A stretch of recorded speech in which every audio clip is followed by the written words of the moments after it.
Welcome to my channel. I'm Scott, and if you want to catch my newest video, I post one every day. In this video, I'm going to walk you through the process of valuing Air Canada stock by analyzing their financial statements and dissecting their financial ratios, so we can determine if it's a buy or a sell. Air Canada is the flag carrier and the largest airline of Canada by fleet size and passengers carried.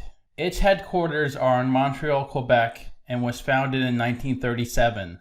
The company flies to 207 destinations worldwide. It is a founding member of the Star Alliance. Its largest hubs are at the Toronto Pearson Airport, Montreal Trudeau Airport, and Vancouver International. Those are the largest hubs. It has many other hubs.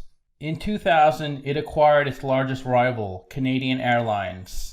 In 2003, the airline filed bankruptcy protection, and in the following year emerged and reorganized its business. Together with its regional partners, the airline operates on average more than 1,600 flights per day.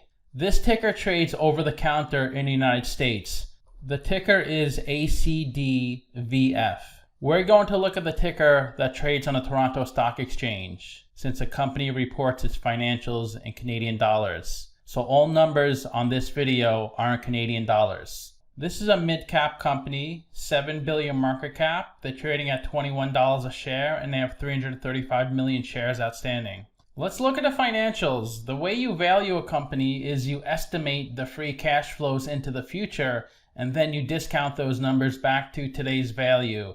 That's what we're doing in this video. And free cash flow is cash flow from operations minus capital expenditures. So their free cash flow peaked in 2019 at 3.7 billion, but it dropped in the trailing 12 months. Net income is the profit and loss on the income statement. It's revenue minus expenses, and that peaked in 2017 at 2 billion. It's pretty low in the trailing 12 months. Revenue is the sales for the company, and that went from 16 billion to 19 billion, but dropped a bit in the trailing 12 months to 18.5 billion. This is the company's income statement. The top line is the revenue, the sales. The trailing 12-month numbers are as of 6/30. So most of the numbers in the trailing 12 months are before the pandemic. The company's third quarter revenue was 760 million, down 86% from the prior year. So if the trailing 12 months was more current, the numbers would be a lot worse. Just something to keep in mind. Below revenue is cost of revenue. These are the expenses directly related to generating the revenue. Example, payroll for the workers on the airplanes. Then below that is their gross profit, which is the difference between those two numbers. Then below that is operating expenses. Examples are marketing expenses, insurance expenses, and depreciation. Then below that is operating income. The company does have positive operating income every year. Below that is the interest they pay on their debt. Then below that is other income and expenses. This is usually impairments or other non-cash gains and losses. Below that is their pre-tax income, then their taxes. So they had really low net income in the trailing 12 months. So if we looked at more current financials, they'd have negative net income because of COVID and low air travel. The reason for their low net income in 2018 was mainly because of the negative $500 million in other income and expenses. This is probably an asset impairment. This is the company's statement of cash flows. The top line is operating cash flow. That's how much cash the company generates from its operational business. Then you have capital expenditures, which are investments in property, plant, and equipment. An example of CapEx for this company is the purchase of an airplane. Operating cash flow minus CapEx gives you your free cash flow. And free cash flow is the cash that's left over to buy back stock, to pay down debt, or to invest back into your business to grow it. The company has been paying down more debt than they're issuing in the past 4 years, which is good. They also buy back a little capital stock, 71 million, 73 million, 400 million, and 450 million. When a company buys back stock, this decreases the shares outstanding, making the remaining shares more valuable. The most important part of any business is their operating cash flow. If you cannot generate healthy, consistent operating cash flow, you don't have much of a business. And this company definitely generates lots of operating cash flow. You could think of operating cash flow as net income converted to cash. because net income is accounting profit and loss. It's not actual cash. The way you calculate operating cash flow, you start with net income, then you have to add back the depreciation of $2 billion. That's a non-cash expense that brings down your net income, but you have to add it back on the CFO section. They also had $100 million deferred taxes and $2 billion of non-cash items that increase their net income, so we have to subtract that out on the statement of cash flows. Even though the company reported a $2.2 billion profit, they actually generated $2.6 billion of cash flow. Let's look at the capital structure. $4.4 billion of equity, $9.2 billion of debt. They're 32% equity, 68% debt. Their net debt is $3.4 billion, so they could pay off a lot of their debt with the cash on their balance sheet if they wanted to. Their WACC is 11.76%, and that's a discount rate we're going to apply to the future cash flows. We estimated 4 years of future free cash flows. We also estimated terminal value, which is all cash flows past year 4, that's $21 billion. We discounted those numbers back to today using the weighted average cost of capital. We get a value of the company of $16 billion. We divide that by 335 million shares.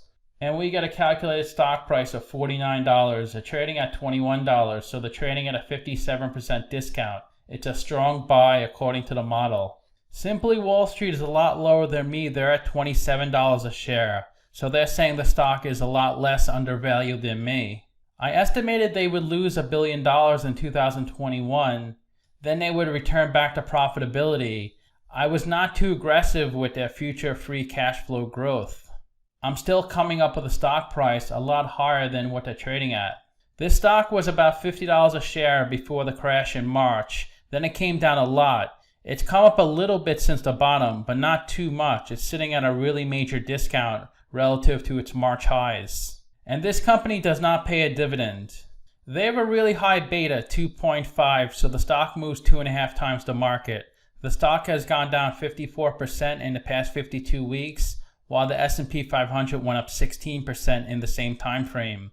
The 52-week low was $9, the high was $48. And the stock is trading above its 200-day moving average, but below its 50-day moving average.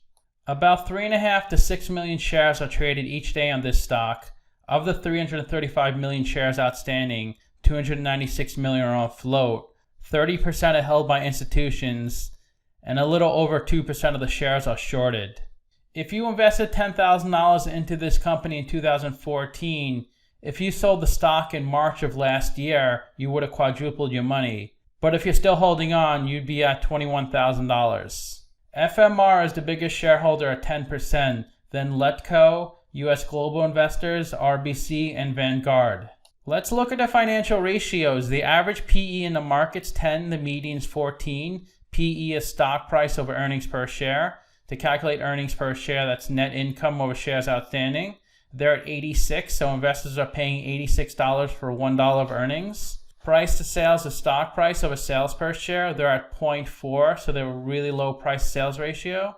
Price to book is stock price over book value per share. They're at 1.6, also a really low ratio. And the way you calculate book value per share, it's equity over shares outstanding. Equity is assets minus liabilities on a balance sheet, and they have $4.4 billion of equity, but only $100 million of tangible equity, since they have over $4 billion of intangible assets on their balance sheet.